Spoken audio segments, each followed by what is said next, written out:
Aujourd'hui, nous sommes en présence de nos partenaires burkinabés représentant une association écologique et sociale Gamouguinya, dont le nom signifie « La nature, c'est la vie » en langue locale kassem.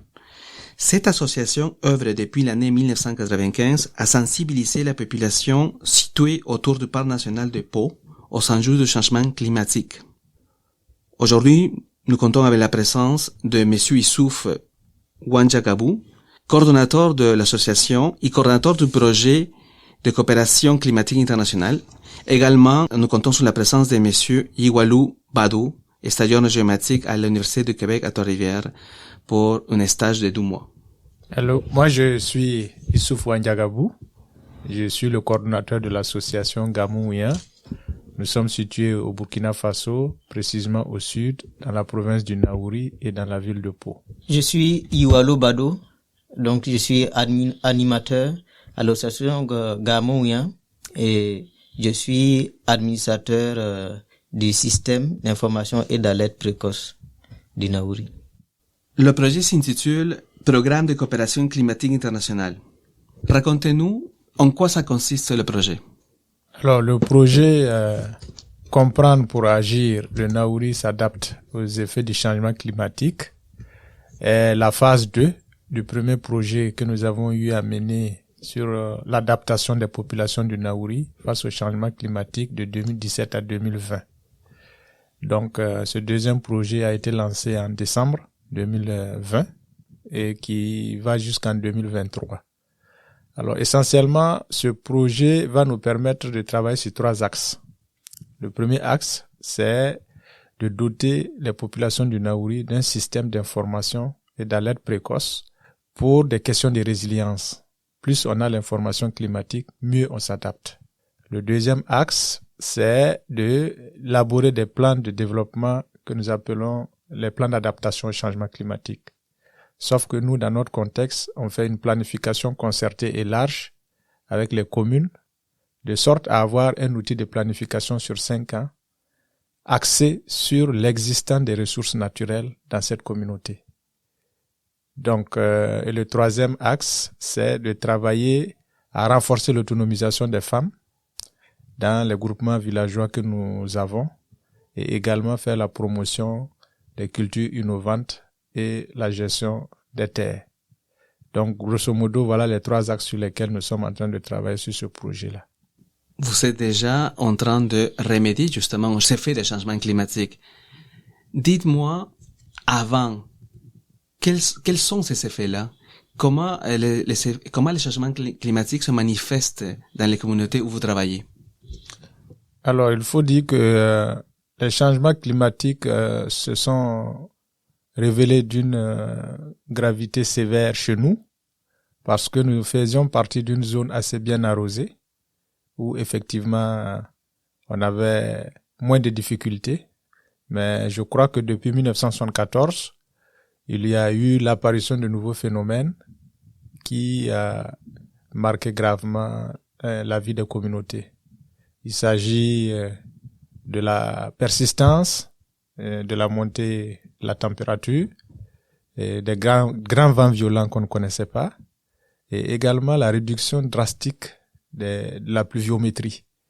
Parce que chez nous, nous avons 2 saisons, une saison sèche de 6 mois et une saison hivernale de 6 mois. Ça, c'est quand il y avait 15-20 ans en arrière. Aujourd'hui, la saison des pluies est réduite pratiquement à 3 mois. Et ce qui veut dire que ça joue aussi sur le volume de précipitations qui sont recueillies. Et également, cela induit sur la vie des communautés parce que moins il y a de pluies, moins il y a de production. Et également, ça touche des secteurs comme l'élevage. Et les populations sont obligées maintenant de pouvoir se rabattre sur les ressources naturelles qui existent pour pouvoir continuer à survivre. Ce qui crée une pression anthropique très énorme sur les forêts que nous avions. Parce que nous avons tantôt dit au départ que nous sommes une communauté qui vit autour d'un parc. Oui. Donc aujourd'hui, la pression exercée sur les parcs est très énorme due aux effets des changements climatiques. Comment les familles ressentent ces effets économiquement parlant? Donc vous l'avez dit, donc pas de pluie, pas de production, mais concrètement, comment une famille dans la communauté vit les effets concrètement des changements climatiques? Les familles vivent de manière directe ces effets parce qu'effectivement, pour une famille qui pouvait avoir ne serait-ce que 10 sacs de production de céréales pour l'année, se retrouve à avoir même pas 3 sacs. Et c'est des bouches à nourrir. Donc, il faut impérativement inventer d'autres activités qui vont permettre d'avoir la sécurité alimentaire au niveau de la famille. Alors, les familles le vivent assez très mal parce que du point de vue même de l'agriculture, étant donné qu'il y a une inégalité des pluies, il faut se reconvertir à travailler pour améliorer les espaces cultivables avec de nouvelles technologies dont souvent ils n'ont pas la capacité de s'approprier. Donc tout ça, ça crée des difficultés et ça fait que certains n'envoient plus leurs enfants à l'école parce que ils n'ont pas assez de ressources pour pouvoir assurer cela. Du point de vue de la santé, on ne peut pas non plus toujours aller à l'hôpital parce qu'il y a forcément des ordonnances à payer parce que la production n'a pas été bonne. Et ça limite les ambitions des familles à pouvoir vivre, en tout cas dignement, dans leur communauté de base. Donc, adaptation au changement climatique, adaptation culturelle aussi, parce que c'est tout nouveau pour ces familles-là. Comment ça s'est passé ce processus-là d'adaptation pour les familles pour commencer à manier les nouveaux instruments technologiques justement pour y faire face? Justement, c'est en cela que l'intervention de notre association comme acteur de la société civile dans notre communauté a été très très pertinent parce que nous avons rapporté la technologie endogène aux communautés pour pouvoir faire de la résilience. Si je prends par exemple le cas où les communautés utilisaient des semences de longue durée, de 120 jours à 180 jours, nous les avons sensibilisés à réutiliser actuellement des semences de courte durée, de 60 jours à 70 jours. Donc, ce qui fait que, effectivement, si ces technologies sont appropriées, il y a une chance d'avoir plus de récoltes pour pouvoir stabiliser les familles. Et pour que cela soit fait, il y a un paquet de technologies autour. Il faut former les gens à l'utilisation rationnelle du compost, fabriquer le compost soi-même avec les matériaux disponibles, pouvoir l'utiliser pour fertiliser les sols et également ne pas utiliser les pesticides parce que ça dégrade davantage. Et il y a également la gestion des sols que nous importons auprès des communautés, faire les diguettes, faire des demi-lunes, faire en sorte pour économiser le plus d'eau possible sur les champs et faire de l'agroforesterie, c'est-à-dire en même temps qu'on cultive les champs, essayer de préserver les espèces qui sont sur les champs au lieu de tous les couper et également pourquoi pas renforcer ces champs-là avec des reboisements, des espèces locales qui permettent de fertiliser davantage le sol. Donc, il y a autant de technologies que notre association, à travers ce projet, apporte aux communautés, qui permet à ces communautés-là de faire de la résilience. Quand on dit justement appropriation de ces nouveaux outils, on dit aussi leur montrer, leur enseigner comment s'en servir. Comment ça se passe, Yugalou, les animations au sein de ces communautés-là? Racontez-moi le processus que vous entreprenez au moment de transmettre ces connaissances-là à ces familles dans le besoin. Nous sommes en connexion directe avec les communautés sur le terrain.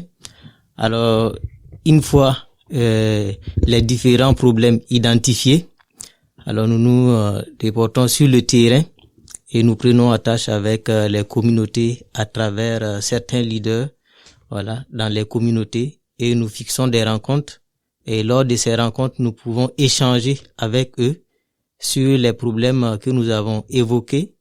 Et il se trouve qu'il y a certains problèmes que eux-mêmes souvent vivent déjà, voilà. Mais les solutions, il faut qu'on réfléchisse ensemble, voilà, pour pouvoir trouver les solutions. Est-ce que c'est un processus qui est long? Combien d'animations, combien d'ateliers en fait vous faites au sein de communauté par exemple? Il y a auprès de combien de familles?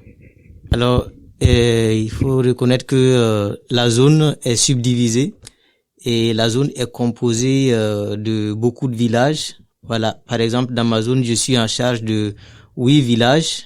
Alors, c'est tout un programme qu'on fait par village Et par mois, on peut y avoir au moins 3 animations, voilà, et avec les populations. Et comment ça se passe? Une fois qu'on choisit le jour de l'animation, alors les communautés sont invitées à impliquer tous ceux qui sont concernés, voilà, sur le thème qu'on va essayer d'échanger. Et voilà, et c'est dans les villages même que cela est organisé. C'est-à-dire c'est ceux qui nous accueillent qui essaient de voir où va se tenir la rencontre, voilà. Et nous on amène les thématiques et on échange là-dessus. On comprend bien, il y a aussi un enjeu culturel dans la mesure où les langues parlées ne sont pas parlées par toutes les personnes. Comment vous abordez cet enjeu finalement? Est-ce que vous connaissez toutes les langues qui sont parlées? À ce moment-là, comment vous procédez si ce n'est pas le cas? Dans la zone, nous avons 3 langues et la langue principale c'est le Kassem. Nous avons le Nankam et le Moré. Donc il faut ajouter que le Moré c'est un peu plus général parce que c'est une langue un peu généralisée sur le territoire. Voilà, c'est la première langue locale du territoire burkinabé. Voilà, donc un peu les gens arrivent à comprendre surtout le territoire national. Donc nous arrivons à faire les animations dans ces 3 langues-là.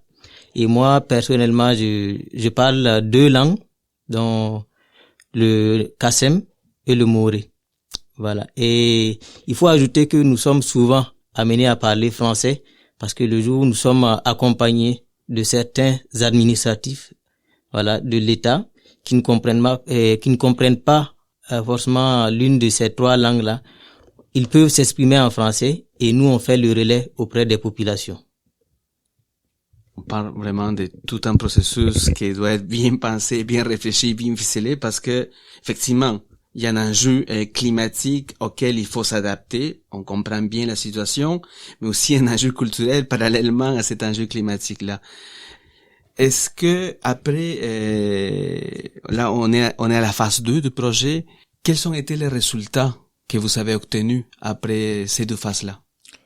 Alors aujourd'hui, les résultats auxquels nous sommes parvenus, c'est que nous avons une mobilisation globale de la population qui soutient le projet qui est en train d'être exécuté. Et cela se traduit par leur participation à la planification et à l'élaboration des plans d'adaptation au changement climatique.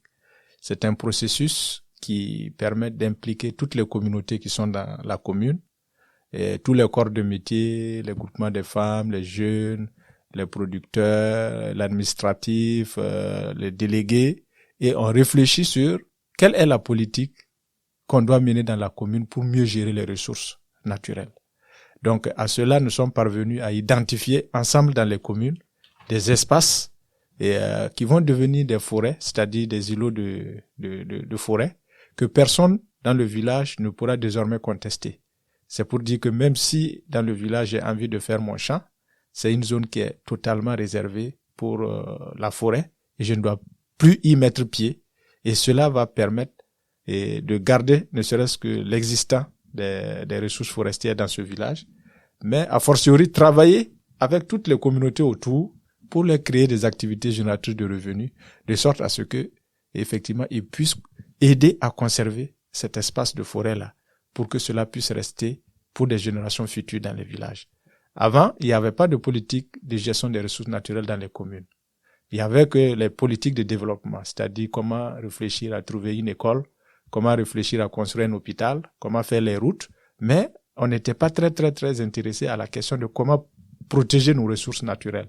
Tout en sachant que aujourd'hui tout le monde est unanime que l'environnement, la nature a ses droits et c'est seule la nature qui peut réguler tout le système. Si aujourd'hui on n'a pas de ressources naturelles, ça y va de la crédibilité et de la vie même des communautés. Et les populations sont très engagées. Au-delà de ça, il y a également comme résultat très important que nous avons pu avoir avec les communautés, c'est la mise en place du système d'information et d'alerte précoce qui permet que chaque fois qu'il y a une catastrophe dans un des villages, que cette information soit remontée par les populations, que nous puissions la transcrire sur une plateforme informatique qui permet à tout le monde de pouvoir avoir l'information à temps réel. Mais au-delà de la plateforme informatique, nous envoyons des SMS, des alertes sur les téléphones avec un comité de relais d'environ 400 personnes qui vont se servir de sensibiliser les autres communautés pour dire attention, il y a une poche de sécheresse de 21 jours, il ne serait pas indiqué de pouvoir s'aimer, c'est un exemple. Ou bien il y a des vents violents dans tel village qui ont déraciné beaucoup d'arbres. Ça permet aux gens de pouvoir avoir l'information et de pouvoir s'adapter. Voilà. Donc ça c'est le deuxième grand résultat qui à mon sens a été obtenu. Et le troisième grand résultat, c'est que nous avons des petites technologies que nous avons introduites dans les villages qui permettent de réduire la production de gaz à effet de serre, notamment l'utilisation des cuisinières que nous appelons les foyers améliorés, Rumde, qui permettent de consommer moins de bois que les foyers traditionnels que nous en avions par le passé. Et cela impacte sensiblement la vie des femmes dans les villages parce que ça les permet de faire une cuisine propre, de ne plus avoir à supporter la fumée, d'utiliser moins de bois, et cela permet d'économiser le bois de chauffe et de pouvoir vaquer à d'autres activités qui leur permettent de pouvoir chosiner. Donc, nous sommes en tout cas tout contents de savoir que c'est un projet qui est vraiment apprécié des communautés, supporté par l'administration et qui fait son bonhomme de chemin. Les résultats, c'est ça, sont merveilleux, en fait, sont pressants, c'est des grandes nouvelles. Mais dites-moi, est-ce qu'il y a eu des défis, des obstacles? Si oui, lesquels? Oui, il y a eu des défis et il y a eu aussi des obstacles parce que tout changement est toujours teinté de difficultés. Et quand nous avions tantôt dit que dans les communes, il n'y avait pas de plan de gestion des ressources naturelles, et nous avons voulu apporter en collaboration avec ces communes une planification qui aboutit à une politique de gestion des ressources naturelles. Il va sans dire que ça touche à des intérêts des familles et des particuliers. Il y a des familles qui étaient détenteurs d'un certain nombre de terres qui avoisinent les forêts, qui se disent mais si ça devient un bien collectif, moi je n'aurai plus à rentrer là-bas pour pouvoir faire ce que je veux. Donc en même temps, il y a des petits conflits qui sont révélés au grand jour parce que on ne veut pas concéder et ça, c'est terre pour la communauté. Mais fort heureusement, avec les comités de pilotage que nous avons mis en place, et les villageois ont réussi à discuter et à s'entendre pour que le bien collectif soit mis au devant. Et ça peut être une des difficultés que nous avons eues à la planification des politiques en matière de gestion des ressources naturelles et dans les communes. Autre part, le système que nous sommes en train de faire par rapport au système d'information et d'alerte précoce, c'est un système assez technique où on n'avait pas toutes les ressources intellectuelles pour pouvoir le faire. Et effectivement, on a eu la collaboration d'autres experts locaux endogènes qui ont bien voulu travailler bénévolement sur le projet pour nous permettre d'avancer. Et c'est d'ailleurs cela qui justifie que nous sommes venus avec une compétence locale pour se faire former à l'université ici. Question de ne plus dépendre effectivement des aides extérieures pour que cette personne-là soit désormais capable de pouvoir faire le travail qui est demandé, alimenter la plateforme, produire les cartes, donner l'information, vérifier l'information sur le terrain avec les communautés pour établir une certification qui permet aux gens de pouvoir les exploiter. Donc oui, il y a eu des défis liés à la ressource, il y a eu des défis liés au comportement des populations sur le terrain, mais globalement nous sommes satisfaits parce que tout cela a été résorbé dans la concertation, dans l'esprit de la collaboration, et cela en tout cas aboutit à quelque chose d'assez palpable et visible aujourd'hui. Reprenons le dernier point par rapport justement à la préparation de la personne, de trouver la personne formée adéquatement justement pour prendre en main le projet concernant le plan de géomatique. Oui. Je posais la question à Yuvalou. Comment ça s'est passé en fait la préparation avant votre départ en fait? Comment ça s'est passé? Qu'est-ce que vous avez fait pour vous préparer pour venir ici au Canada? Alors depuis que j'ai été identifié Voilà, il faut déjà le dire que c'est une chance pour moi, parce que je l'ai accueilli comme une chance. Voilà, pour moi, de pouvoir être l'administrateur de ce système d'information et d'alerte précoce. Et dès lors que j'ai été identifié comme celui qui va gérer le système, j'ai d'abord commencé à me préparer en esprit. Voilà, j'ai aussi eu l'accompagnement des professeurs de l'UQTR.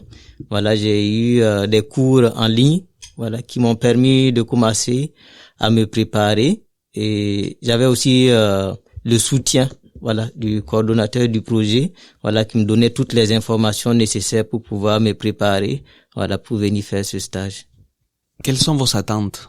Alors, le système est l'aboutissement de tout ce que nous avons fait sur le terrain, les sensibilisations, les productions de documents pour la conservation de notre biodiversité.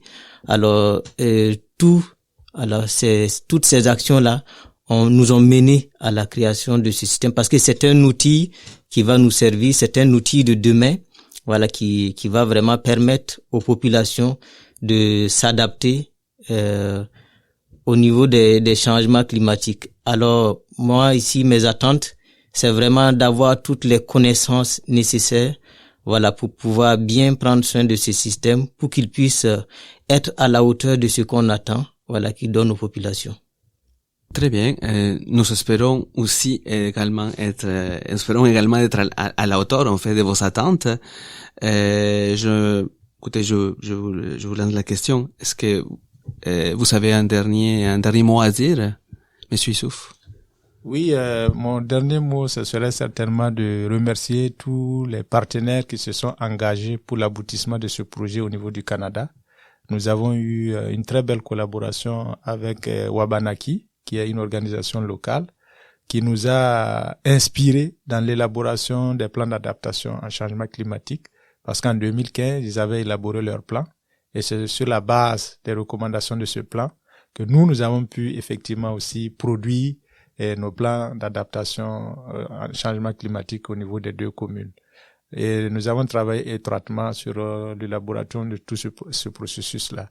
Il y a également le QTR qui est très engagé dans ce projet avec nous, au début de la planification jusqu'à l'exécution. Et nous sommes très contents de savoir que effectivement, ils sont en plein dans le projet. Ils le vivent avec le même enthousiasme que nous avons. Et cela aboutit aujourd'hui à des choses beaucoup plus concrètes et qui nous permet vraiment d'avancer. Et sans oublier le comité de solidarité qui est un peu la pierre angulaire de tout ce projet très ambitieux pour notre région et les collaborateurs autour. Donc c'est juste dire merci et dire que en tout cas nous sommes très conscients de ce que le comité fait pour que effectivement les communautés au niveau du Naouri puissent avoir une vie meilleure, puissent s'adapter au changement climatique et que le monde puisse bien tourner dans la solidarité. Nous le souhaitons aussi. Merci. Merci.